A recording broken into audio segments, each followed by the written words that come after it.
All right, Matt, you ready to go? What are you thinking, man? What planet are you on? Um, what? Everything goes wrong at once, and no one wants to help me. Well, I've been And doing that. I'm I've been help dying. dying. I'm so happy to have you as a best friend.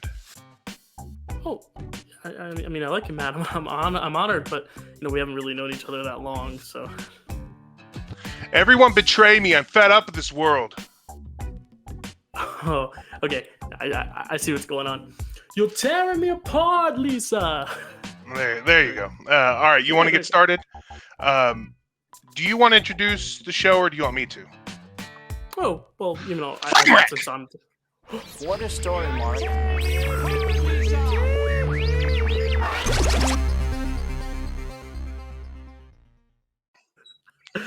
Hello, everyone, and welcome to Framewreck. There's the title. There's the opening. Matt, lovely opening job there.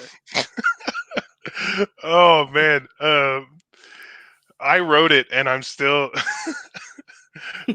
Sorry, can't keep it together. Nice little natural cold open. Anyway, Yeah. everyone, welcome to the Dyl Pickle Movie Network's newest show, Framewreck. Here, I'm very excited to talk about bad movies. So bad they're good movies, but I can't talk anymore without introducing the expert on bad movies, and that's why he's here. You've heard his name on this channel. You've seen his name in the comments on some of the videos, but we are joined by the one and only bad movie expert, Matt Chapmond. Welcome, Matt.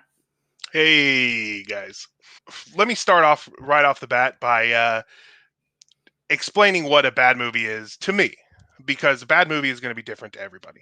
And just to let everyone know, these movies are curated by me, so they're bad movies by my standard.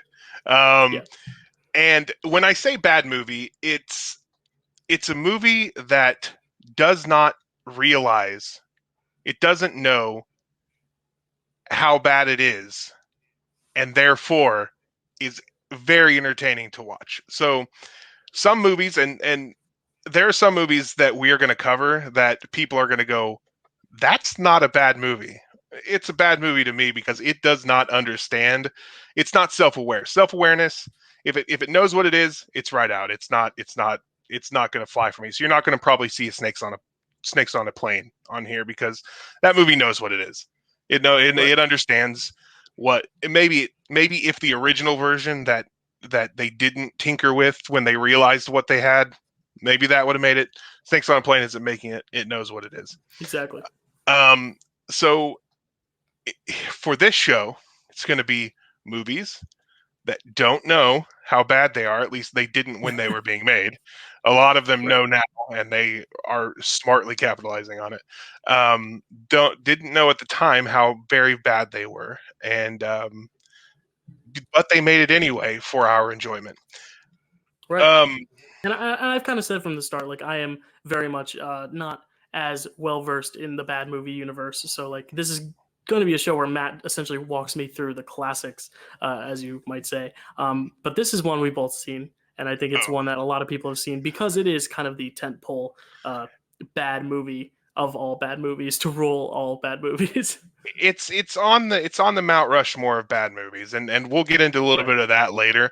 Um, Hmm. before we get into this movie, I do want to mention that just because I think a movie is bad doesn't mean everybody thinks a movie is bad, which I mentioned Right. before. But I there is someone in this world who loves The Room unironically, who saw The Room Right. and said, "Yeah, why do they all betray me?" Like who Tommy's plight spoke to them in a way that another movie hadn't spoken to them.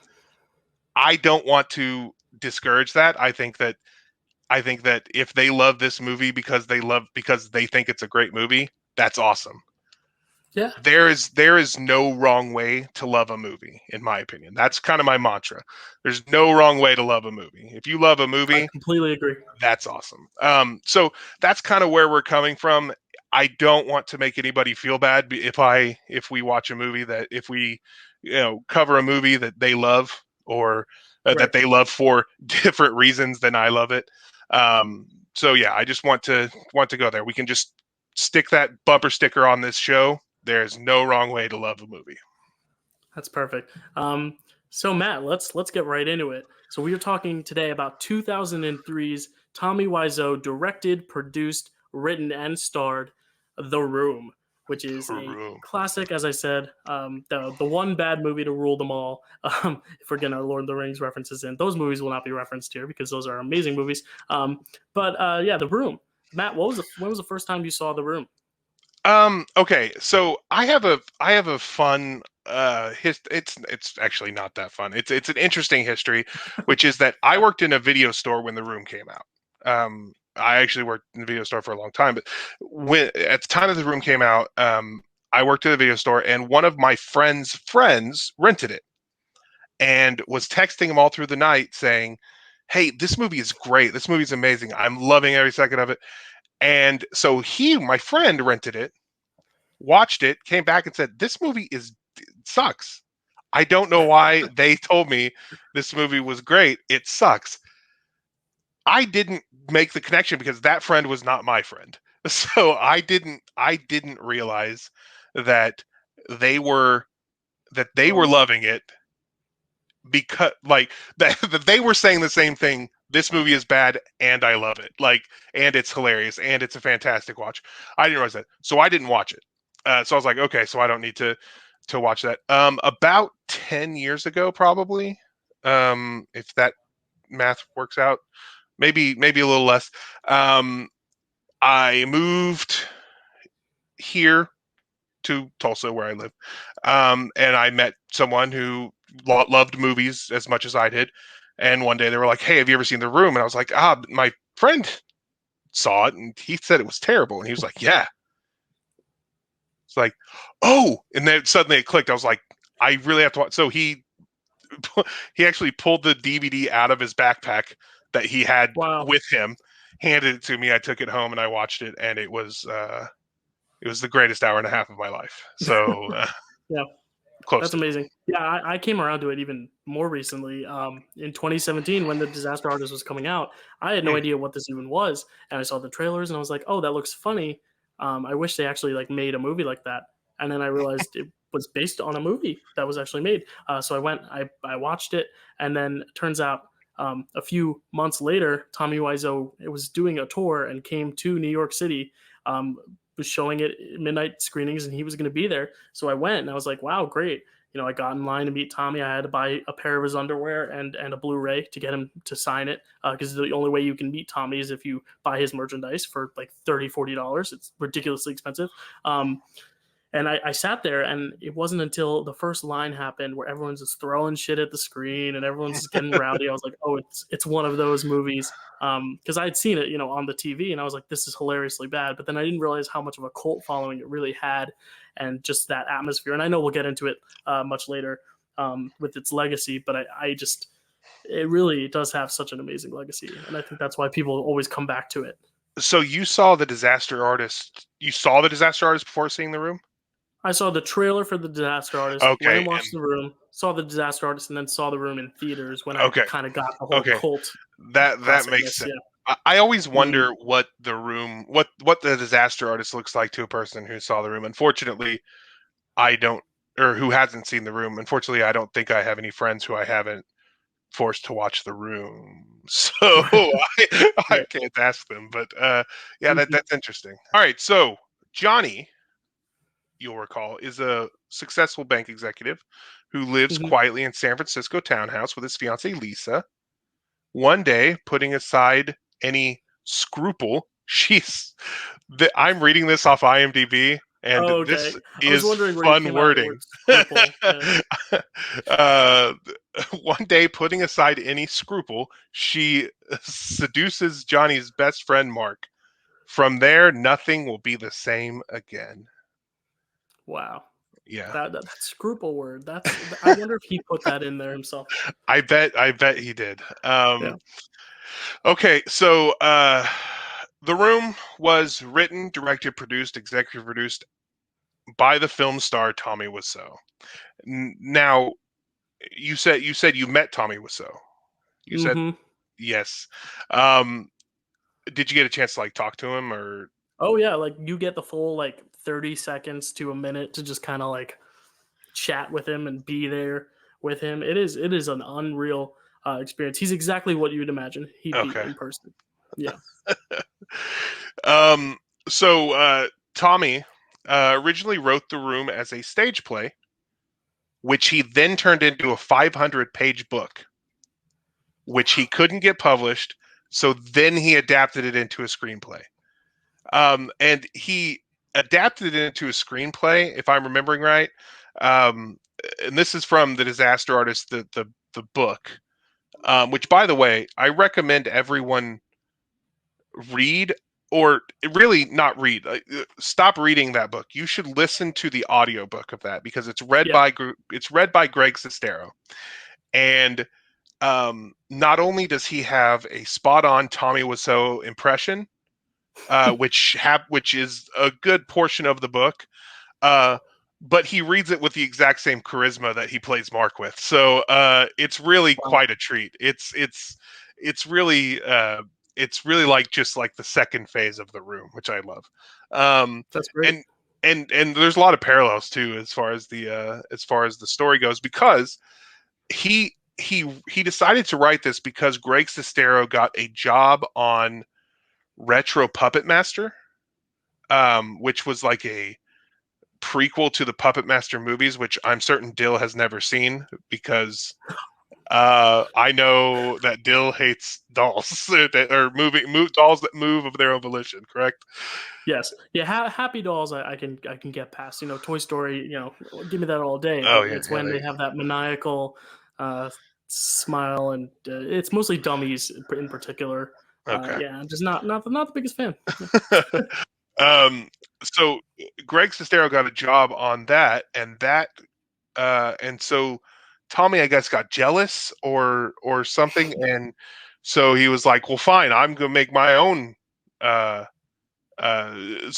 own movie or my own thing, and it's gonna be huge." And so that's actually we have Retro Puppet Master to thank for the existence of The Room, it turns out. Right. But it's quite a journey it went through from stage. he made it do stage play, then a 500-page book, and then he adapted that into this screenplay, which makes me wonder, based on the state of this screenplay, I really would like to read that book, that 500 Right. page. Yeah. I mean, It's it kind lost to of, the depths of the universe now, I'm sure. which I'm sure we'll kind of get into that later when we talk about like the structure and stuff of the movie itself, but that might explain why certain things in that movie happen and then never are mentioned ever again. Right, because there's much more established in the because book about there's them. a 500-page book that he apparently poorly adapted into this screenplay. He was very secretive with the script. He only gave people who were working, or only gave people scenes that they were in. He didn't want anybody to see his masterpiece, including, I believe, and this is, I'm not sure if this is confirmed or not, but something I'd read, I believe, including the script supervisor, who, like, he would only give him like the day's pages or whatever, like, Gotcha. which is insane. Like, that's the one person who absolutely needs to know everything that's in the script, is your script supervisor. Right. The film was made for reportedly $600 or $600, Six $600. million. It looks like $600. It's $6 million. Which is Which I'm sure insane. we'll also get into that a bit later, and it employed over 400 crew members, most of which were fired or quit throughout the production. $6 million this movie cost, which that includes marketing, which we'll get into some of the marketing stuff later, but that includes marketing, but and the fact that he refused to rent cameras, he bought them. Right. Industry, for anybody who doesn't know, industry standard is that even on big budget movies, the Lord of the Rings rented their cameras, Titanic rented their cameras. Tommy Wiseau said, "No, we're making a real movie. I'm going to buy the cameras." But He didn't And two buy. cameras too. He didn't just buy one. Yeah, He didn't exactly. buy one. He bought two, an HD and a 35 millimeter, which he filmed side by side on a rig that he had specially created so he could do that, just so he could be the first person to ever do it. And that required two camera crews, one for each camera, which kind of makes you understand why maybe this cost $6 million. Right. Yeah. Yeah, and it's very visibly clear what is the 30 millimeter, 35, 35 millimeter. 35 millimeter, which is like the other camera. You know, like it's very clear when you see it that there's two completely different visual things going on. Well, and Both, not just that, yeah, but like several scenes almost seem just a little bit off, like almost like they were framed trying to frame two cameras at the same time next to each other. which But didn't work. yeah, exactly. It's very bizarre. It's a very bizarre way of making movies, which Tommy's a bizarre guy. That's Hmm. the way it is. Greg Sestero was originally going to be the line producer only, because he told Tommy he didn't want to be in the film. Tommy had hired an actor named Dan to play Mark, but he was fired because Tommy didn't like him. Greg, in the book, Greg is pretty sure that is because that was all a ploy to get Greg to play the role, which he did. Tommy was apparently very difficult to work with, which kind of puts a damper on some of it, because it's we want to call these kind of things out. He was apparently Hmm. he yelled at the cast and crew a lot. He refused to close the set for the very naked scenes. He loudly complained about imperfections on Juliet Danielle's skin in front of the entire crew. We don't want to praise that, obviously. Obviously, yeah, Obviously. But that's why we're talking about a monument to his failure. So right. I And Tommy, consider. I think Tommy as like this embarrassing character is so intriguing and worth like laughing about and cheering on. But like Tommy Right. as a actual person is incredibly problematic, and we shouldn't be giving him all this work to do. There's a reason why everyone talks. There's a reason why it's called a disaster artist, because he Right. is a disaster to work with. It's You a know, disaster. Exactly. which makes it like almost understandable when like he enters a room and the crowd cheers because like he is this crazy, really really terrible filmmaker, but at the same time like there's this almost mystery about him and this like legend like Yes, status. It's exactly. like he created something so unfathomably bad that it's like almost there. It almost takes a level of genius to be that bad. Well, I think Yeah. you hit the nail on the head earlier when you said, like, there is this character of Tommy, and that's really that's the thing we love Mhm. is that character, the thing that we see that we love to point and laugh at, and that did this thing. So yeah, it's definitely he's definitely someone that it's easy to separate those aspects for me. So it was so submitted this film to Paramount for distribution. He received a rejection letter in 24 hours. Wow. Yes, apparently standard is 2 weeks. They sent him a rejection in 24 in one day. Wow. And last bit of of production stuff. Script supervisor Sandy Sklar claimed to have directed The Room because Tommy was too busy acting. I mean, Um, is that really a title though you want to like be telling people like, that's "Hey, I directed this." Like, do you really want to take the credit for Why it? would one want credit for directing The Room? I mean, I get that it's massively successful, but like, I think being the script supervisor is probably the closest you want to be being responsible for The Room. Like, I don't know why he wanted to be any closer to responsible for this movie. Um, Greg Sestero says that Sklar did take charge occasionally, but he also said something like, but claiming to be the director of The Room is like claiming to be the engineer for the Hindenburg. Oh, Like, uh, so yeah, I don't know. Apparently, he wrote a book about it, which that'll be part of the legacy stuff as well. But yeah, mhm. Sandy Sklar wrote a book about how he directed The Room. which Wow. I haven't read. I haven't read that one. I should read it. Yeah, so it's Um, amazing to see just how many people like now have embraced it. Like because on the set, you see in the disaster artist, you see in the you read in the book, like no one enjoyed their time on set. But now it's like a lot of people are almost like, yeah, I was in the room, like, or I worked on the room. Like it's almost like yeah, this accomplishment. It's almost like an achievement, you know. right. And yes, you're absolutely right. There is like a there is a almost a prestige to having been part of it now because of how like massive it is. However, Right, I think there is a distinct line between being a part of it and showing that that you are a part of it right, and the prestige there, and trying to claim that you are responsible for it. Like right. that's I just don't know why one would want credit for that. That's Who insane. knows? Okay, so that's all the backstage stuff. We're done with that. Now we get into the fun part, which Yeah. is Dylan. What makes the room great? I mean, I think you got to start with the script. I think the script and the dialogue itself is the most memorable thing. I mean, if, in terms of quotability, this is the most quotable movie I've ever seen. And I think it's just because there are so many lines of dialogue that are just so blatantly, it's not, it doesn't fit within the conversation. It just comes out of Hmm. nowhere. But because it is so just out of the box and out of the blue, it sticks with you because it feels so bizarre and random.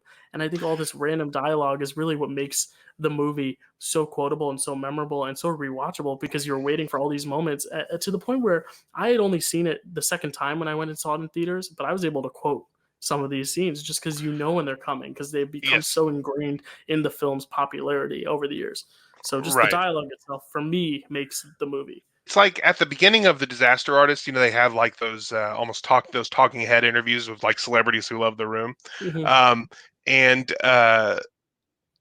Kristen Bell says it perfectly, which is you can take the five best filmmakers in the world If you were to ask the 5 best filmmakers in the world right now, and try to have them make this movie, and you would not be in the same universe as this movie. it, it wouldn't even be in the same universe. When you talk about the dialogue in this movie and quotability, the greatest screenwriter in the world, which everyone out there imagine the greatest screenwriter you can think of in the world. That person has never made a movie that as quotable as The Room. Like there Never, is no never. movie as quotable as The Room. Um, And sure, you have like your nostalgic childhood favorites that are like you've seen so many times you can right, quote, but it's like nothing this universal, nothing that like you watch it once and there are like 20 lines of dialogue that you will always have with you for the rest right, of your life, you know? exactly.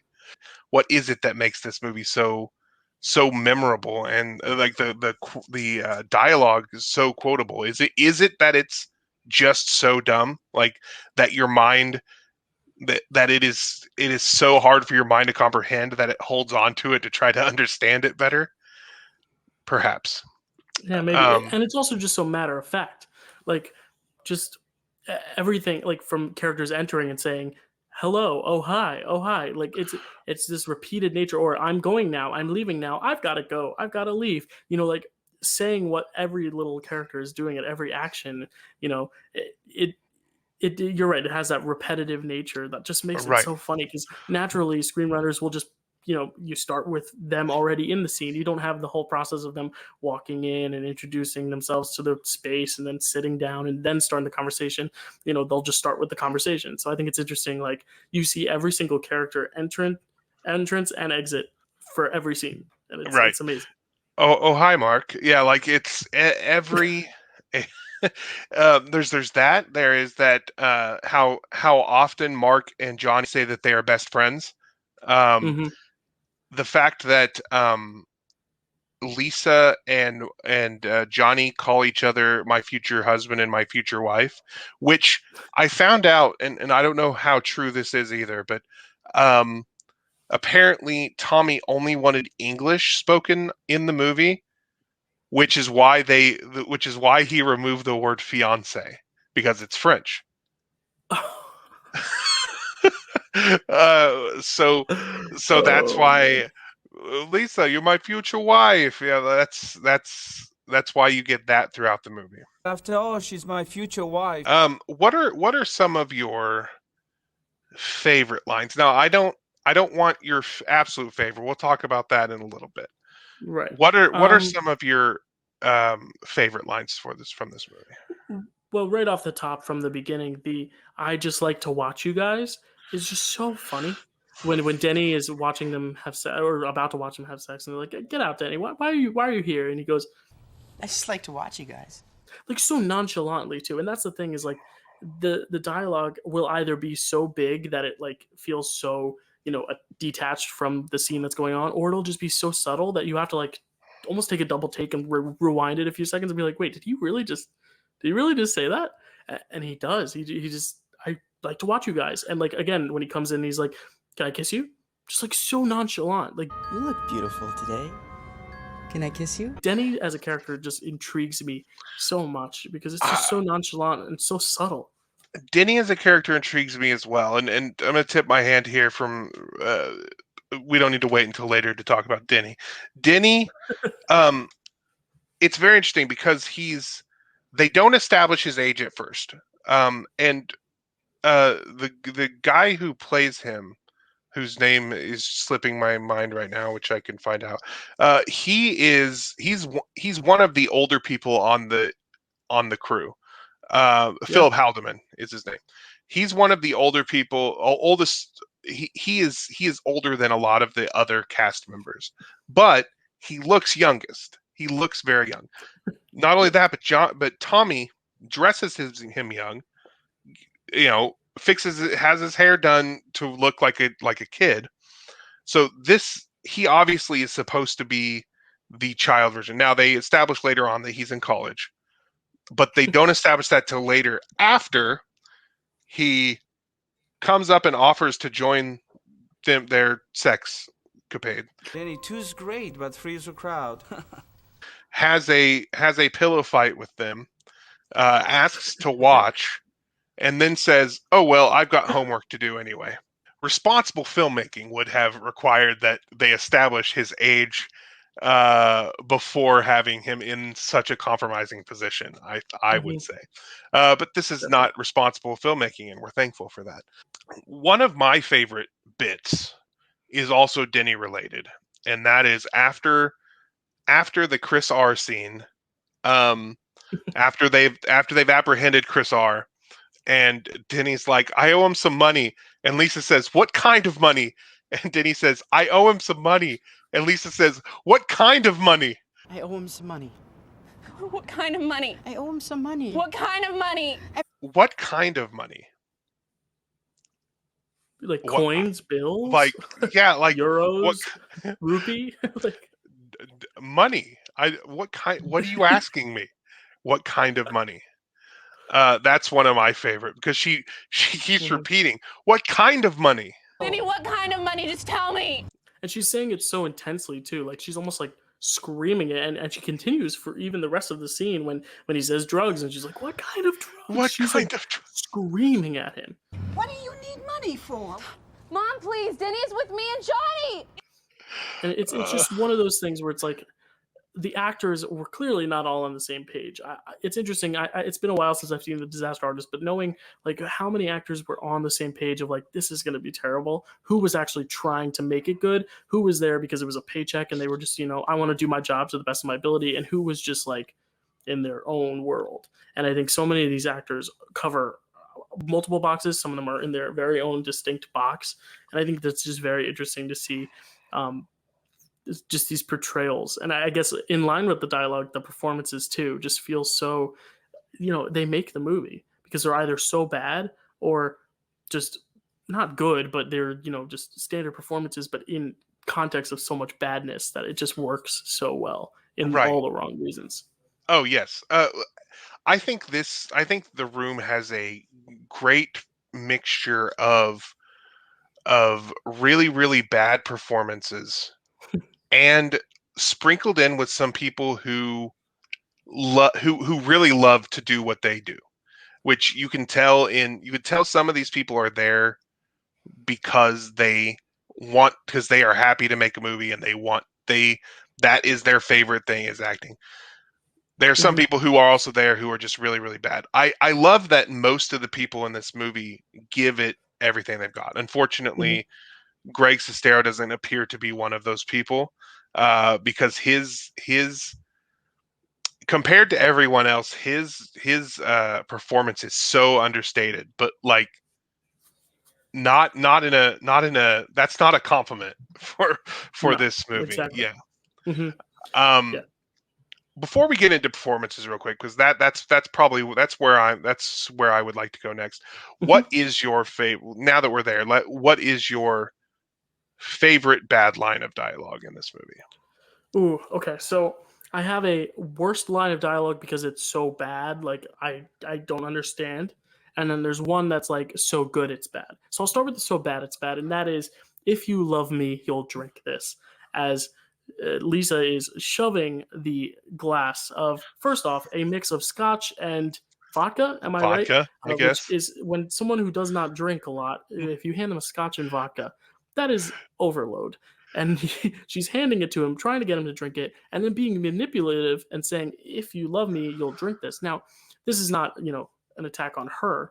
It's an attack on Tommy, writing these women as such unlikable people and writing so much dialogue that is anti-feminist, anti-women, and it really shows, especially in that scene where she's trying to like basically drug him Right, and guilt him into right. drinking this thing. Yeah. For first, a couple things to that. First, yeah, I agree. Every time I watch that scene, and he says, I don't drink," and then she's like, and then she basically forces him to drink it. He says, "You're right, it's good." There is Right. no way.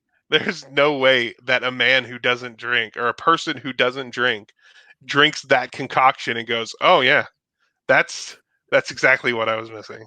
You must be crazy. I can't drink this. You're right. It tastes good. Even someone who does drink, if they drink a scotch and vodka after, it's midday, it's not even nighttime really, I think, Right. during the scene, like you're never gonna just go, if you don't want it and then take it, just go, "Oh yeah, you're right, it is good." And especially as positively as Tommy does. The other thing I wanted to touch on was, yes, the treatment of women in general in this movie. It's terrible. um, It's terrible. it is terrible because Lisa is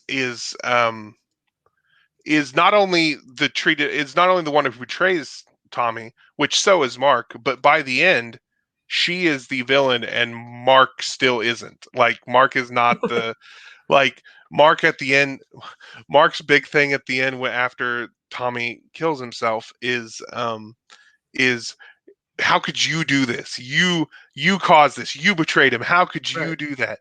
Um, Not only that, but constantly, calling women evil. And the Peter, the psychologist who is the I guess, worst psychiatrist in the world. Lisa's a sociopath. She can never love anyone.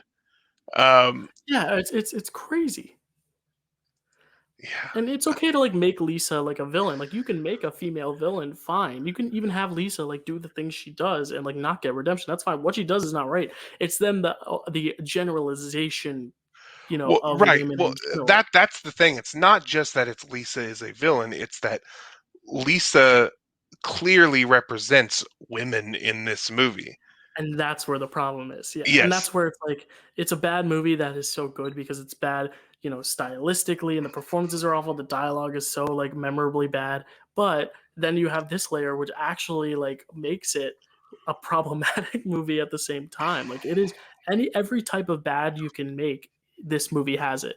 Where it's not just, formulaically bad. It has some actually like problematic nature to it as well. So yeah, I mean, it really is everything. My other line of dialogue, this is the one that is like memorably bad. Like, a good line of dialogue is the, "Anyway, how's your sex life?" Because first off, they set up this whole scene of just people standing there ordering from a counter, just literally ordering their orders. You do not need that scene in there. It's them just ordering food. They sit down after 2 minutes of people ordering food and sitting down and getting served their food. Then he starts a conversation just midway, just, "Oh, so anyway, how's your sex life?" And it's one of those, lines that, like I was talking about with Denny earlier, with the I just like to watch you guys. It's so subtle; it just comes out of nowhere, and he just slips it right into conversation, and we're just supposed to go, "Oh, okay." Like, no, it just comes completely out of nowhere. Oh, come on, why not? No, I can't. Anyway, how is your sex life? Yeah, I that line has always just been my favorite because it just comes at the perfect spot where you're just like, I have a few lines written down, and I just want to read to you what I have here. One of them is, "Anyway, how's your sex life?" From the wholly unnecessary cafe scene, is what I Mhm. have written there. It is Great. entirely unnecessary, that cafe scene, because not only does do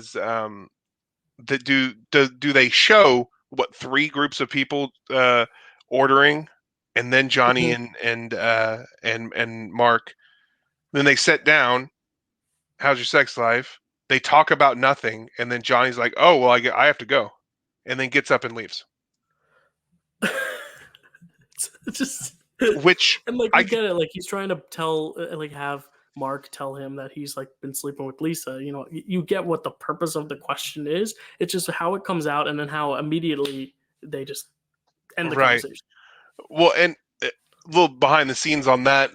That was actually filmed after like the main part of the movie had finished like the principal photography basically had stopped on Mhm. that on the movie, where they were shooting on the set, at the place where they bought the cameras. They also filmed there as well, um, which makes it even more bizarre that he bought them when literally they were right there. So they were done with that, and then he took a new crew because by that point his DP, I think it's his third DP, had quit by that point. Director of photography had quit, and so he's got this new crew, and they go to San Francisco without a shooting permit and go around filming. They were more than once told they have to stop filming, uh, but Tommy, being Tommy, was just like, "No, this is America. I do what I want."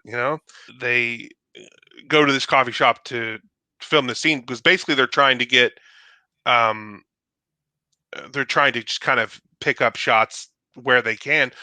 There are a bunch of scenes, um, exterior scenes that were filmed while Tommy and Greg were in San Francisco, sprinkled throughout the film, that seem like they should be transitions from one scene to another, but aren't.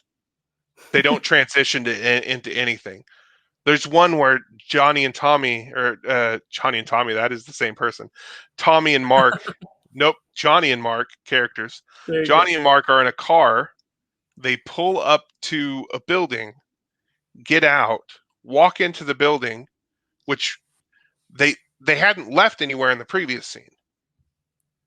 So this wasn't like continuing from the last scene. They park, get out of the car, go into the building. It cuts to the very next scene, which is Tommy walking from the back of his house, the room, and leaving the house by himself. Mark's not there. So Right. like he does the I don't there's a lot of those. A lot of like weird like little Mhm.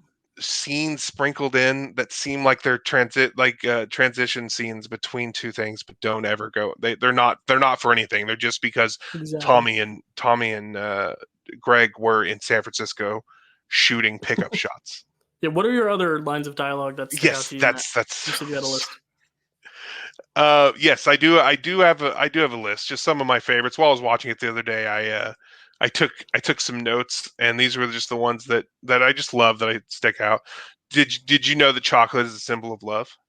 Did you know that chocolate is the symbol of love? Um,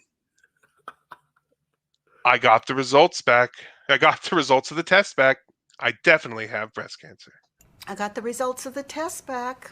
I definitely have breast cancer. To which it is Um, never mentioned again. it's never mentioned again, which is a running theme if in this movie as well.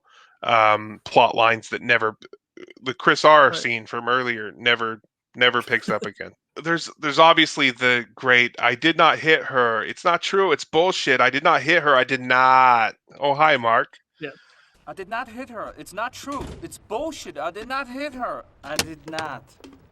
Oh, hi, Mark. I'm so happy to have you as my best friend. I love Lisa so much. I'm so happy I have you as my best friend, and I love Lisa so much. He establishes again. He's establishing two things at the same time that he establishes Right. over and over and over again throughout this movie. Right. One of my favorites, just because it's in it. Okay, no one in this scene is wearing a dress or discussing dresses, and Tommy says, "Did you get a new dress?" Hi, Johnny. Did you get a new dress? To know, I mean, he walks in and asks just a couple people sitting, not wearing dresses, not talking about dresses, "Did you get a new dress?"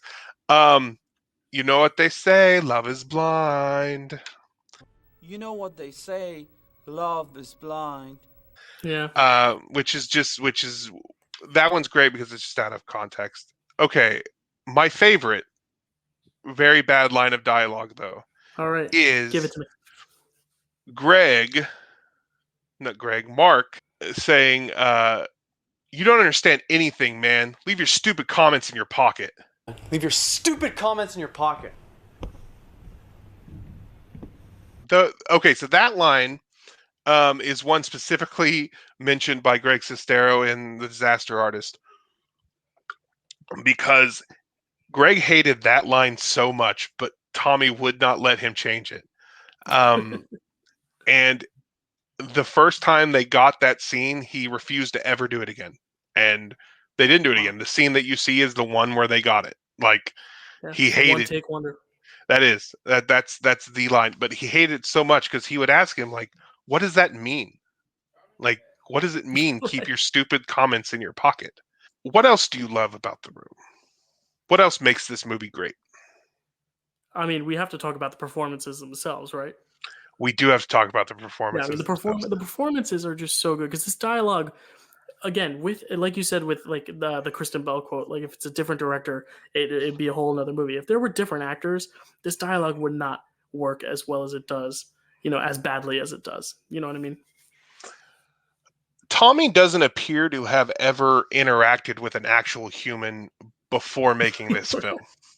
Right. I know he has because, again, I've read The Disaster Artist, but it doesn't. If you watch this movie, it doesn't appear as though he has ever talked to a person before. It's almost like someone told him how you're supposed to talk to people, and then he's doing his best approximation of that based on what they told him about it. Get out, get out, get out of my life! Worst actor in this movie, for me, it's Tommy.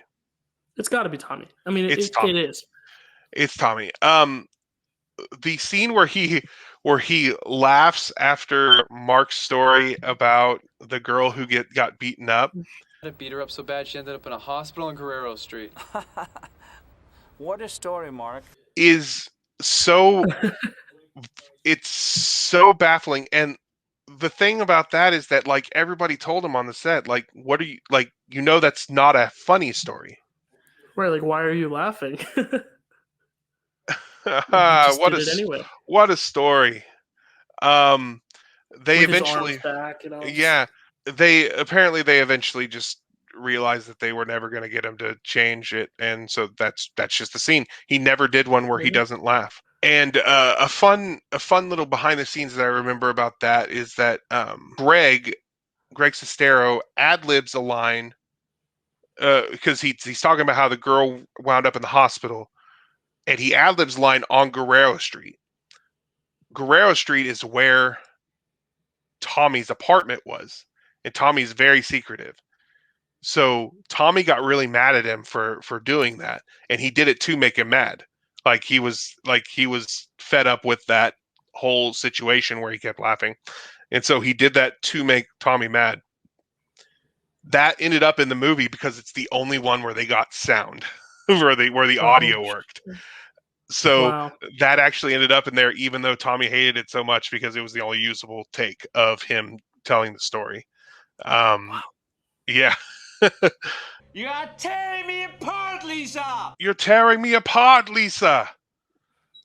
Is Tommy's. That's his big moment. That's his magnum opus. Like that's the I am 100% certain that he thought that moment was going to be his Stella moment. The "You're tearing me apart" is from Rebel Without a Cause. It's a James Dean line. You're tearing me apart, which is really great scene. I'm certain he envisioned that was going to be the one shown during his video package for his Oscar nomination. Like, Yeah.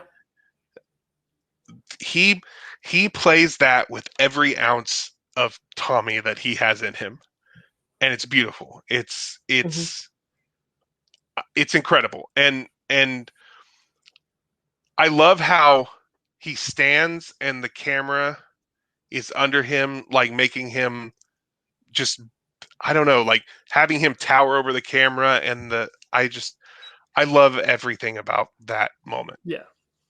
It's one of it is the worst performance ever given in a movie ever, but because it is so distinctly bad, it's so amusing. Like you cannot keep your eyes off of it. There are Oscar-winning performances that I could turn away from. I could like go take a bathroom break during.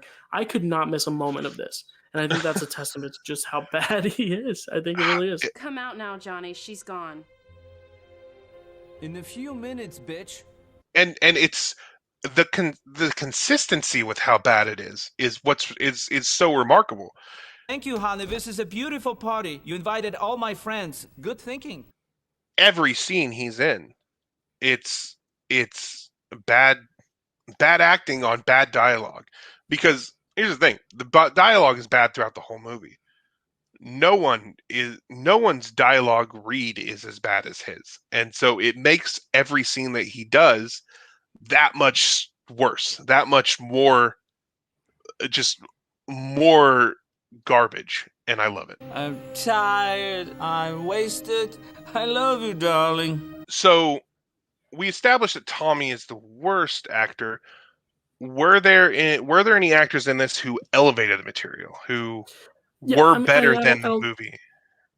I don't think people elevate this movie in the sense that they're so good. It's like, no, but this performance is great. There are actors though that are at least trying and like are at least attempting to give a good performance. And one of those is Claudette. Her name Carolyn Minot. She is very clearly the voice of the audience in this movie. She's the one who comments on the characters coming in and out. Hello? What are these characters doing here? She's the one who says, like, how many people like live here? Like, who are these people? Why are they here? What are these characters doing? There's more people than it's like Grand Central Station. How many people come in and out of this apartment every day? This is worse than Grand Central Station. She's the one who's literally commenting on all of it happening, and it almost kind of feels like that's your audience lens into the movie, which is honestly what impressed me, was that there was still a way to get the audience, the audience's point of view into this movie. I don't know if those were lines that she ad-libbed, just noticing what was going on and just literally questioning it as an actress, or if that was written. But I think those moments are where I'm like, oh, okay, so like there's almost some sort of self-awareness with her that I think no other actor has. And just the way she kind of just doesn't take in anyone's bullshit the whole time, just like all the little shrugs and like brushing off every little thing. I mean, her performance is definitely one I very much enjoy. Hers is one of the most memorable to me. I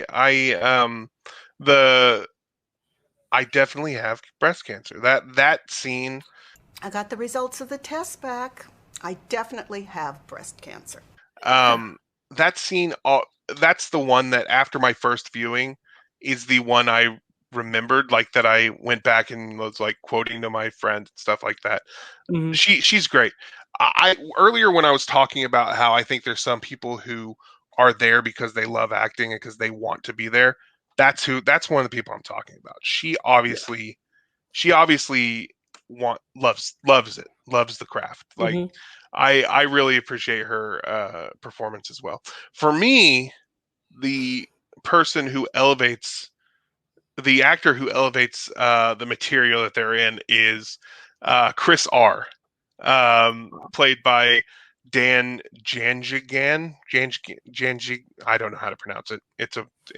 Anyway.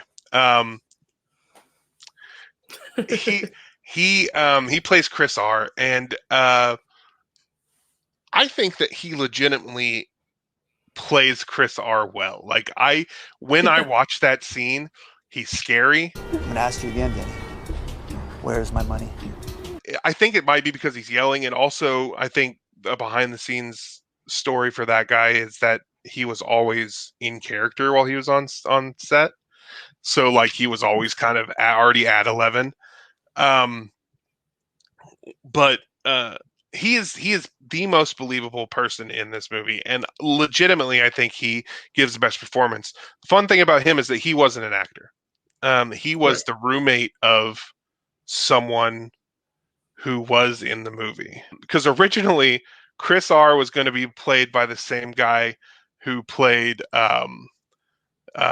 Mike, which that actor's name is Mike Holmes, who played Mike, the guy who with the guy in the inexplicable sex scene in the house that's not one of the main characters. Yes.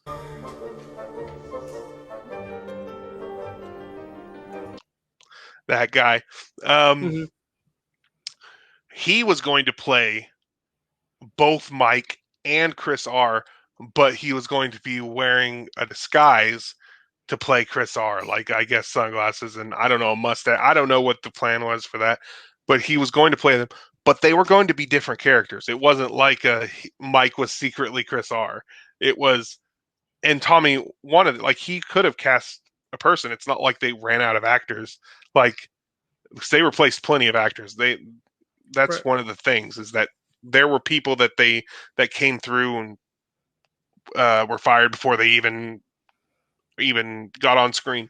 Somebody's roommate was like, "Hey, you should play this role," and so they convinced Tommy to let him play it. He is, I found out, a former bobsledder who represented Armenia in the 2002 Winter Olympics. Wow. Yeah. And he ran for as a Democrat for the U.S. House of Representatives for Texas 31st congressional district. He didn't even make the nomination. Like he was in the primaries and did not make it through the primaries, but that's very interesting. Those are very interesting things that I found out about him while researching this. Yeah, very, very interesting cast, just overall. Just very, very distinct personalities and characters, and some that really bring themselves to the roles, some that, perform the roles well. It's a great, memorable bunch of actors, that's for sure. I would like to bring up one more thing that makes The Room great, and that is the structure of the movie itself. Okay. Now we went over this a little bit of this earlier. Chris R. Denny plot line goes nowhere, never comes back. There's really no reason for it. The breast cancer plot line never comes back into the movie ever.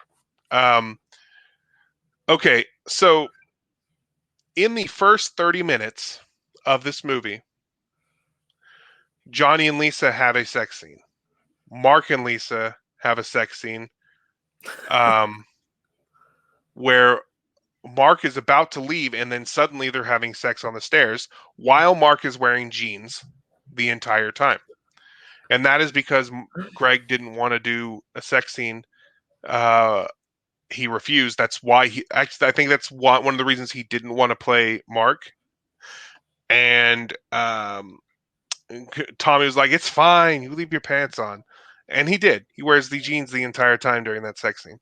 I was gonna say Tommy Wiseau's butt cheeks makes up for the lack of Greg Sestero's nudity. Like I think we've seen enough already with Tommy. Yes, we don't need exactly. to see anymore. He's already shown us far more than we needed to see. Exactly.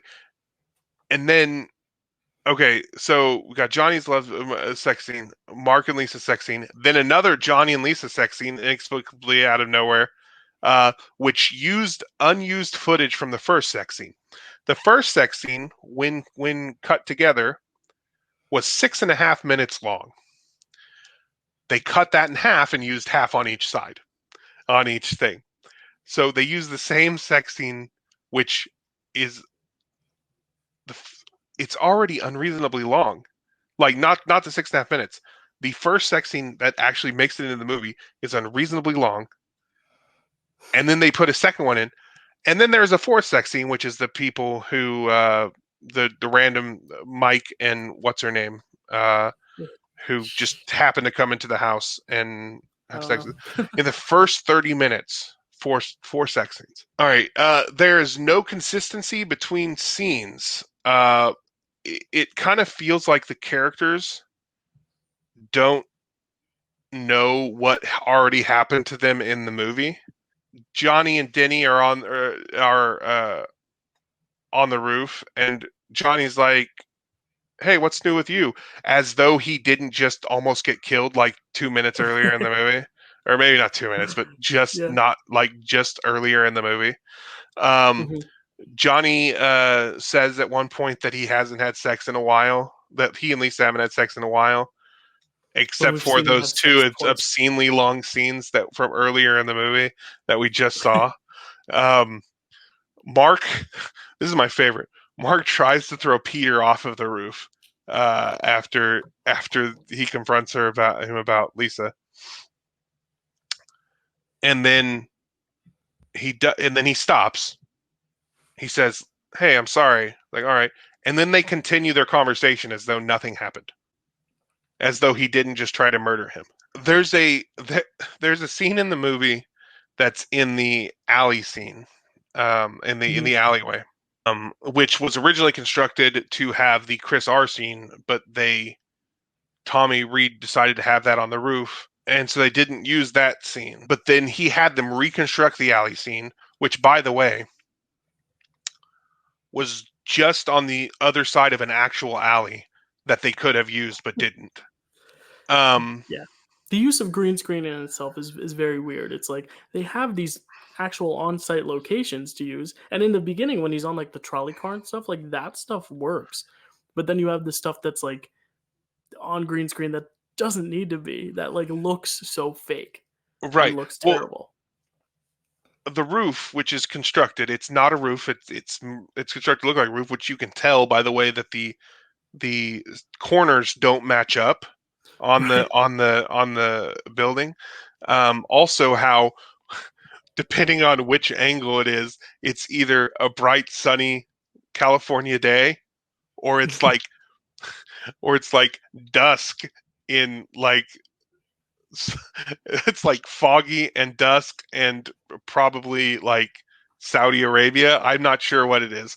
It's really weird depending on the angle. What is actually what the view actually is.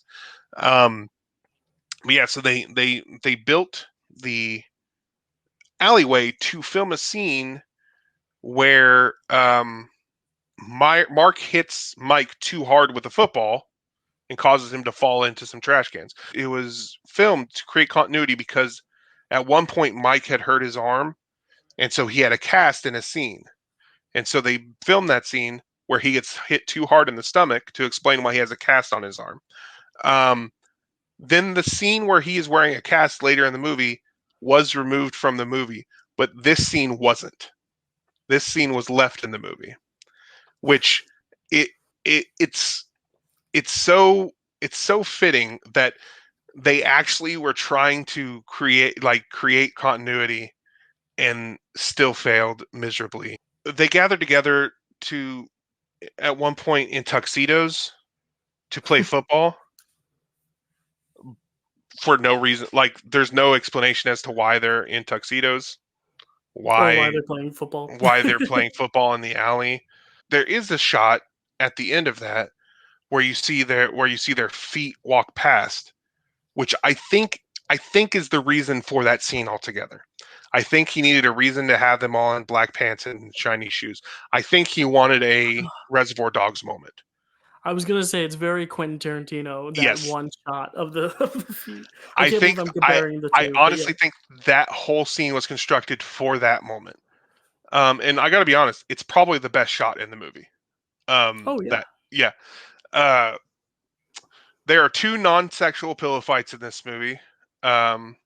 One involving Denny, and then the other one involving Lisa and her friend for no apparent reason. Johnny and Mark don't actually speak to each other for 38 minutes until 38 minutes into the movie, despite this movie being about how good of friends they are. Peter, the psychologist, or the actor who played Peter, took another job. Like, they knew that he wasn't going to be there the whole time, and so he took another job.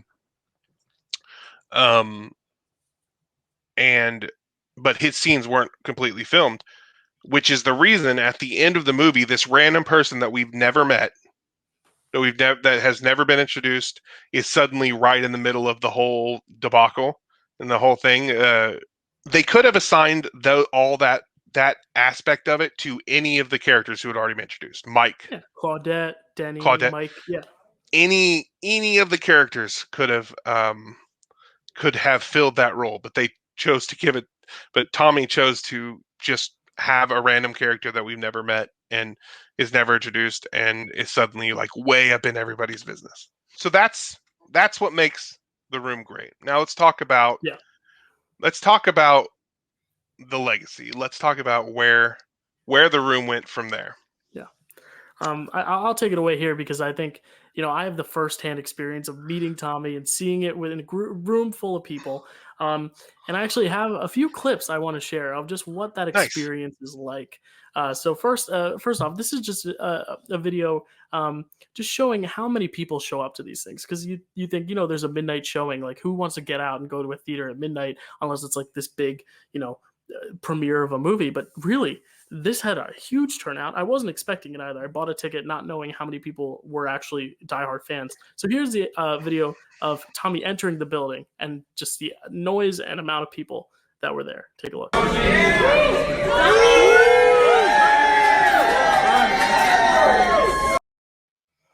So yeah, you can hear just how many people were there, and that was him going up to his Q&A spot. I was in a number like 150 in line to get this Blu-ray copy signed by the one and only. There it is. There it is. That's funny. He's like a rock star. Like, he's walking through like a rock star. Exactly. I have that same Blu-ray, which comes with that same card on the inside, and now I know why that card comes. Yeah, that same Blu-ray. Yep.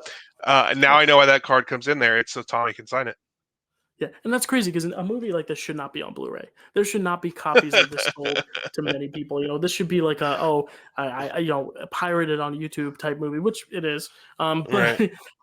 I think it really speaks to the legacy that it has just become such a cultural landmark. Right. Well, you're right. This feels like the type of movie that back in the early days, we would have slipped VHS tapes to each other with that, just a blank VHS tape with a sticker that says that somebody hand wrote The Room on, and that's how this kind of movie would have been distributed back then. Mm-hmm. Yeah.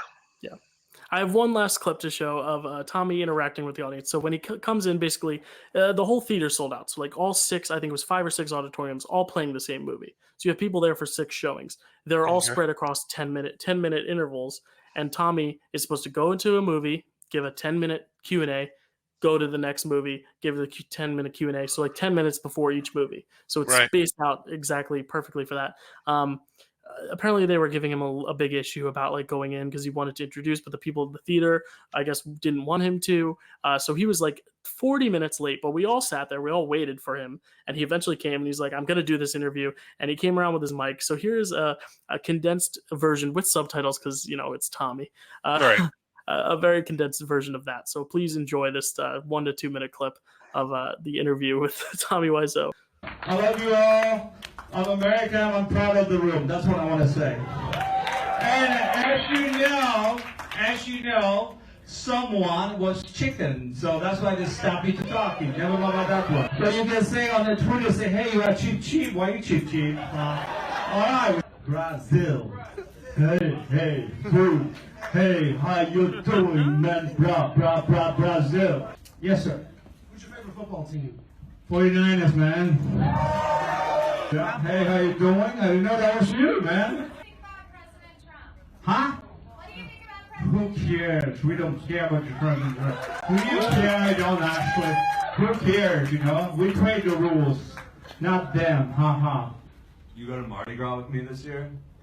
Very nice! Very nice! Which director inspired you the most? Inspiration is a very touchy word. But I would tell you one thing, what I like, Citizen Kane, Orson Welles, James Dean, and others, because they are pioneer with entertainment. And if you compare Citizen Kane, Orson Welles to The Room, we have similarity because of they didn't want to screen The Room, etc., etc. Thank you. Enjoy The Room. I love you all. So there's the clip. Two things. The one, the America, like, we make the rules. President Trump, who's he? We make the rules. Straight out of the movie, straight out of his interviews. Oh yeah. The second was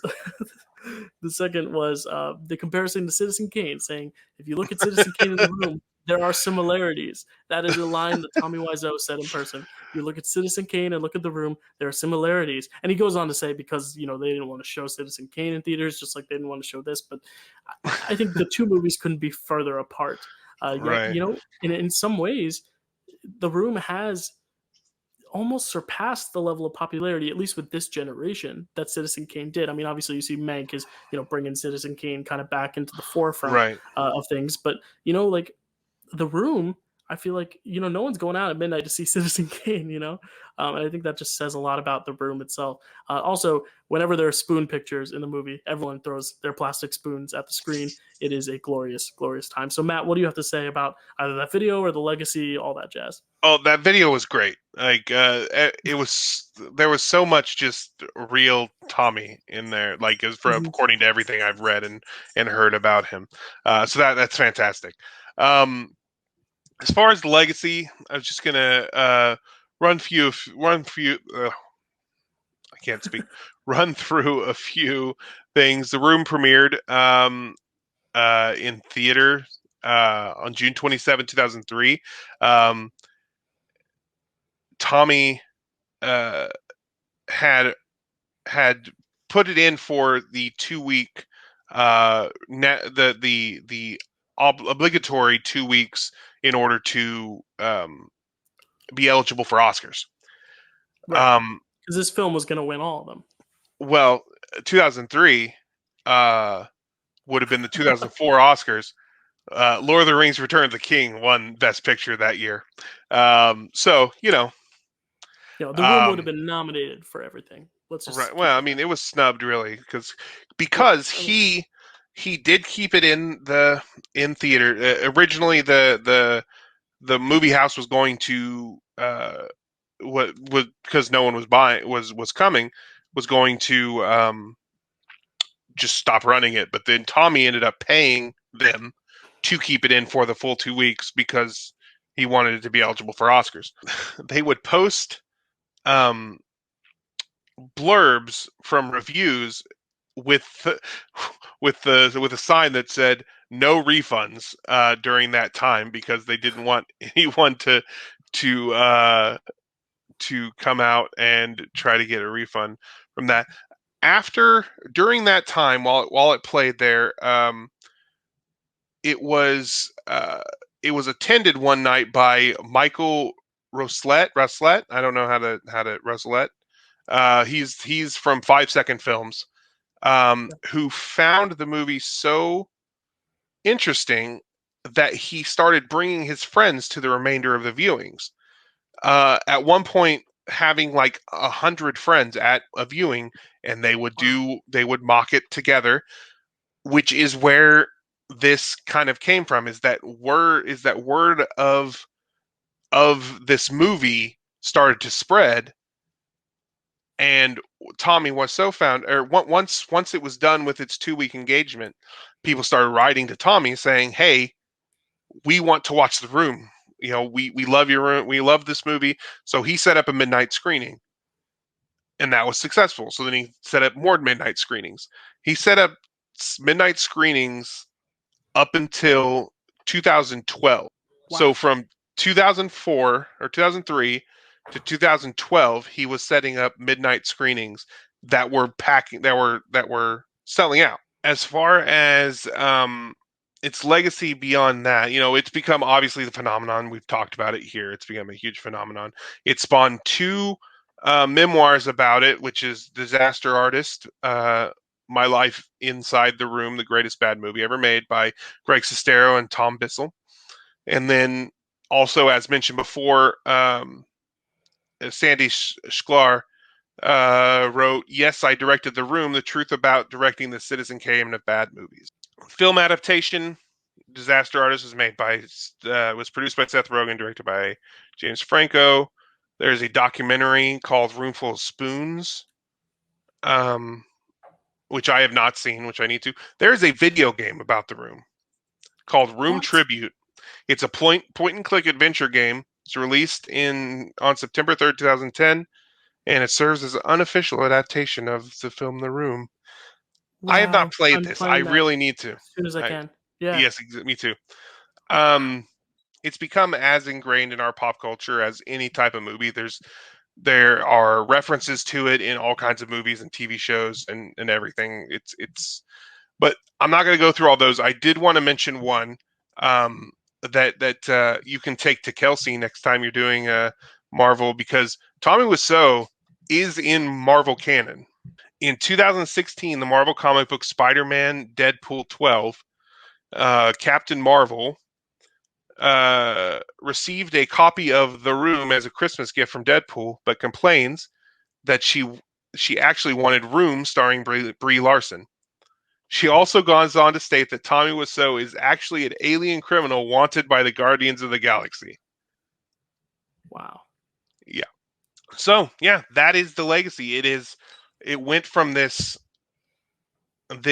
movie that, like, it's crazy when you think about it. It's crazy that this movie that shouldn't have happened, that somehow happened, who was in theaters for 2 weeks, and they almost pulled it out.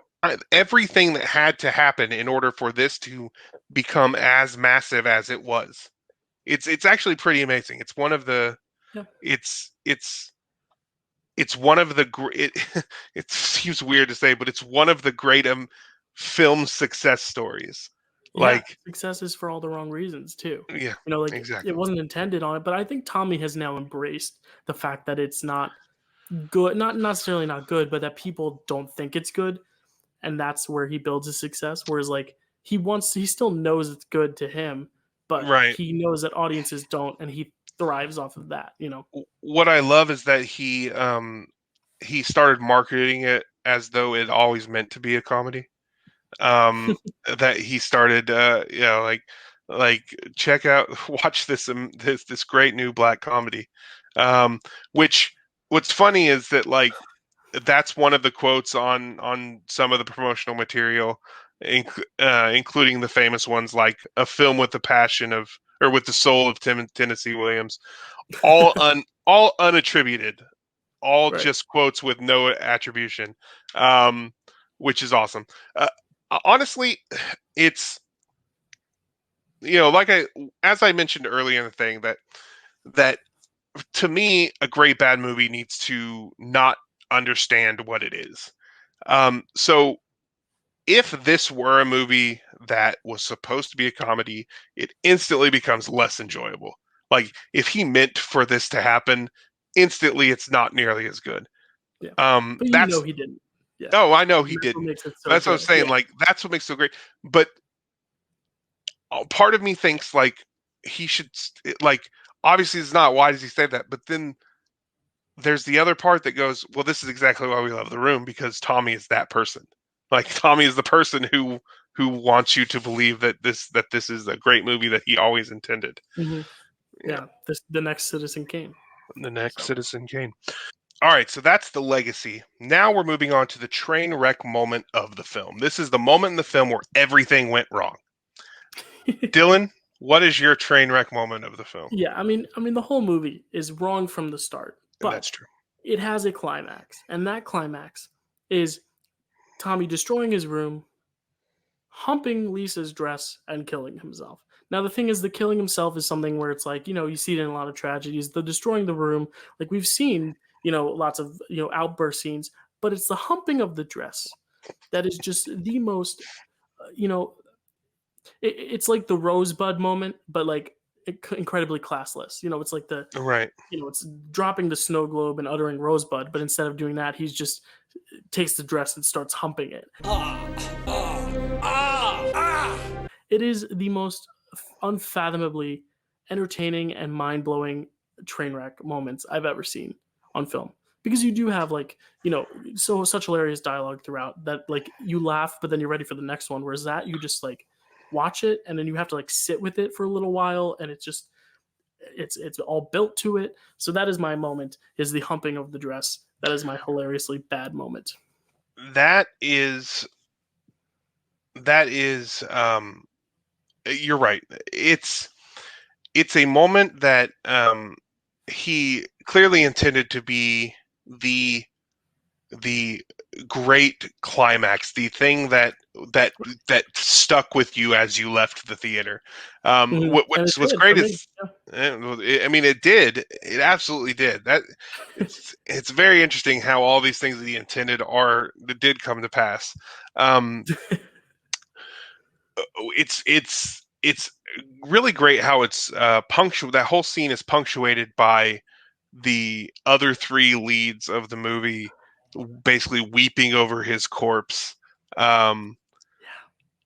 It's so good because there's been claims that the room is autobiographical, that it's really his story that he's telling, because there is a Lisa and there is a Mark and there is whatever. This is clearly how he imagines that the people who love him or the people around him are, like that they are the people who are going to be weeping over him, which, I mean, I guess that's what we all want. My train wreck moment of the movie, it's one of my absolute favorite scenes, and that's because it has everything. It has everything you want from this movie.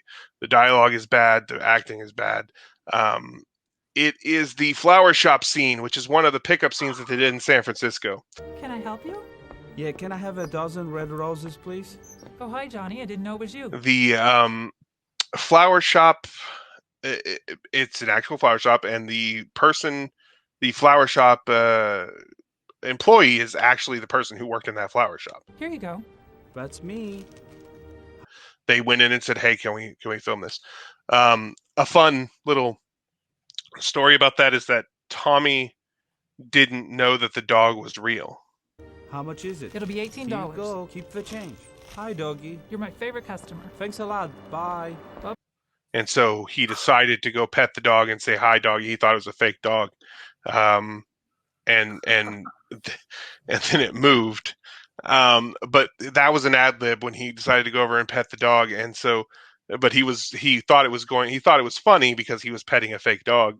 It ended up being a real dog. It's still funny, so it's funny. All these things that he intended do not become infamous the way he intended them, but they do become infamous. Yeah. Like that bit is the bit that sticks with you. Oh, I love that. You're my favorite customer. That is, I quote that all the time. Whole scene, I love the dialogue in that scene, which I'm going to read for you right now. Hi, can I help? Hi, can I help you? Yeah, I have a dozen roses, please. Oh, hi, Johnny. I didn't know it was you. Here you go. That's me. How much is it? It'll be $18. Here you go. Keep the change. Hi, doggy. You're my favorite customer. Perfect. I mean, this is the Citizen Kane of bad movies, and that is the Rosebud moment. One of those two moments. I mean, that's like, the beginning and the end. Your scene is toward the beginning, mine's toward the end. It's just the perfect benchmark bookends of this movie that like just show him and his peak in writing and directing and acting. It's everything, Right. The last couple things first, we're going to score this. This is something we're gonna do on each one. We're gonna give it a score. So I'm going to defer to you first. What score would you give? And now keep in mind, everyone, this is a bad movie score. This is not the same score that you'd give on your Letterboxd. This is we are grading this as a bad movie. So I've decided to give The Room 5 cheaps out of 5. It is the perfect bad movie for me. Chicken, Peter, you just a little chicken. Chip. You're just a chicken. Chip. I am going to give the film 5 unreasonably long sex scenes, which there are in this movie, out of 5. Perfect. Couldn't have said it better myself. So we were giving this a perfect 10. This is like it. This actually segues perfect to our next part, Matt, which is the Mount Trashmore. Tell us what that is. Mount Trashmore. Well, there's obviously a Mount Rushmore of bad movies. There's the generally agreed upon bad movies that most people would say these are the ones that everyone holds up. We are going to create our own. We're not going to necessarily pay attention to that. Although the 4 that I would say are probably on it, we are going to get to in the next few months. But we are going to create our own Mount Trashmore. So it's not the first 4 are obviously going to be the first 4 movies that we watch. As we go along, we're going to discuss whether or not certain movies should be put on. If they should, what should be removed. In this case, The Room is going on Mount Trashmore. It's going right there where George Washington. I don't think it's going anywhere either. I don't. I think this is George Washington on Mount Rushmore. This is like the one that's going to be on there to initiate all the others that will come and revolving door off of this Mount Trashmore. This is going to be the mainstay. I would be very surprised if this ever leaves Mount Trashmore. But hey, you never know. There's a lot of bad movies out there. We got to get through. Greg Sestero and Tommy Wiseau did team up a few years ago for another film. So maybe we'll eventually get to there too, because I've seen it and it is it's bad. So you never know. Maybe Tommy Wiseau will come along with another zinger like this, but I really don't think anything matches this. Okay. This is a masterpiece. Yeah, I agree. I don't think it's going anywhere, and I'm glad we got to talk about it. So all that's left is announcing next month's movie. And Matt, will you do us the honors? I will do the honors. So the next one we want to watch is one that I personally would put on the Mount Trashmore, the Mount Rushmore of bad movies. It is a movie that I remember. As I said, I worked in the video store when this one came out back in 2010.